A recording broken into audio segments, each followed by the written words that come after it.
Hello again, my friends.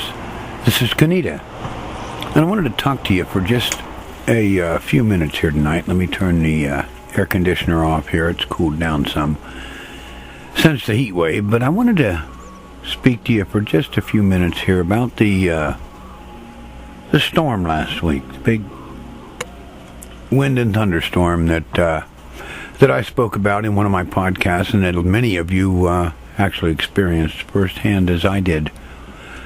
They called it a Derico, a super Derico, as a matter of fact, which is a huge windstorm, straight line winds that generally go for hundreds of miles in a straight line, and they push thunderstorms in front of them.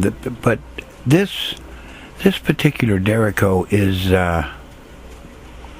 is different than the others that have happened. I've been researching it and reading a lot of articles here from different sources, and Dericos come every year or two on a smaller level, and there are certain things that they have all had in common which made them easier, I guess, to predict and prepare for. That's why they didn't cause the damage that this last one did, because it was totally unpredictable and no one that I know was prepared for it.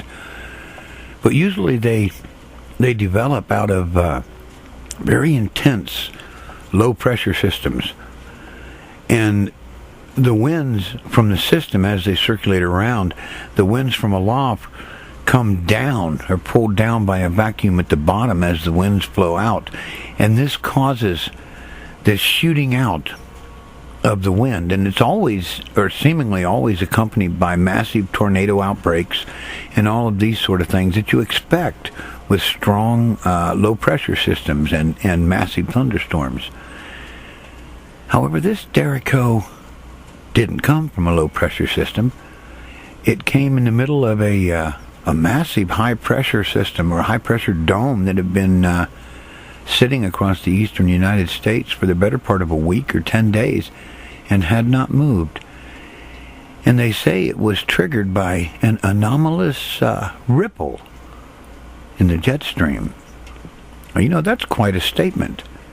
An anomalous ripple in the jet stream. Now, I tried to zero in on what they meant by that, and as near as I can figure, a ripple is different than a wave of the jet stream. A wave is its north and south. It you know, the normal jet stream motion comes across the Rockies, dips to the south down through Louisiana, Arkansas, New Mexico, and then turns north and comes up across the Ohio Valley. And this is the general pattern that most storms follow.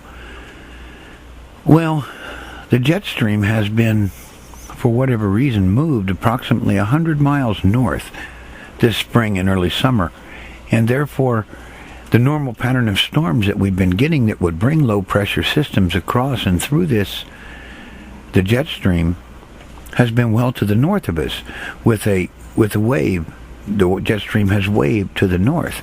A ripple now, on the other hand, is how should I put this? The jet stream suddenly goes up in altitude drastically, and then it follows downward drastically, and it was this downward motion that caused the winds to break out.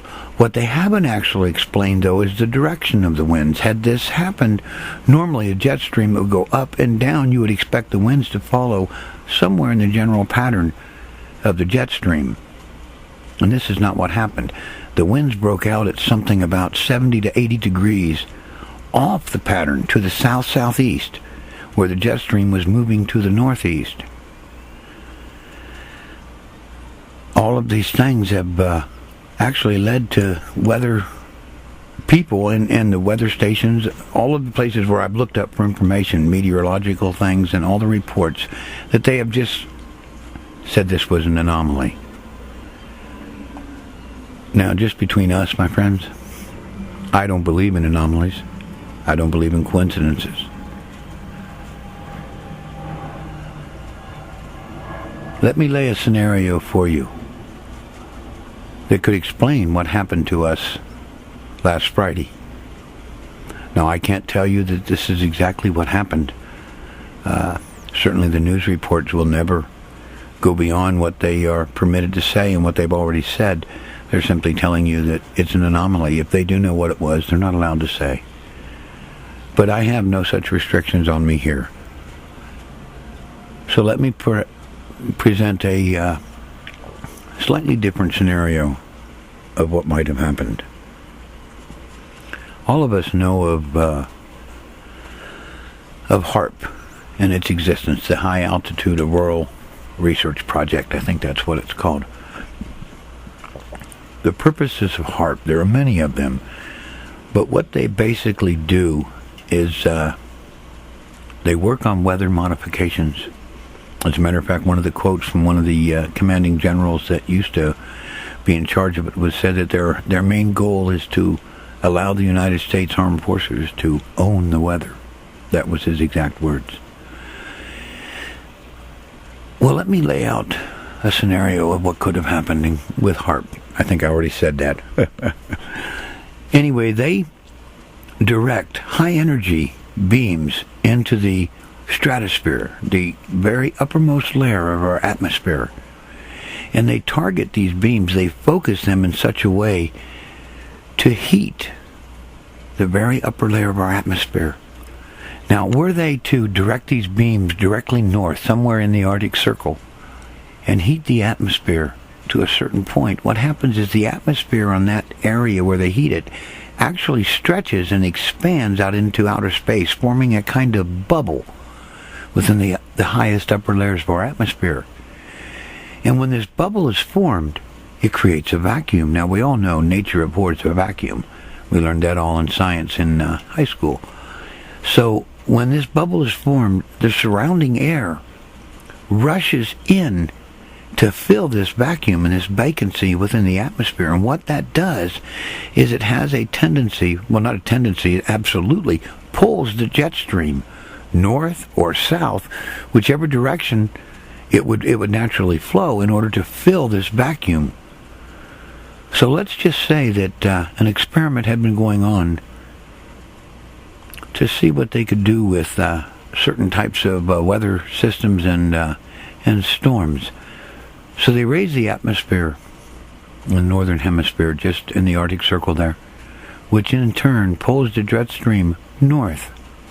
Now, when the jet stream is pulled north like this and it sucks up a great big high pressure system from the southern latitudes where it would normally stay, somewhere around the Gulf of Mexico, and pulls it up north, this blocks moisture and cooler air from coming in. So theoretically, a derecho should not be possible under these circumstances.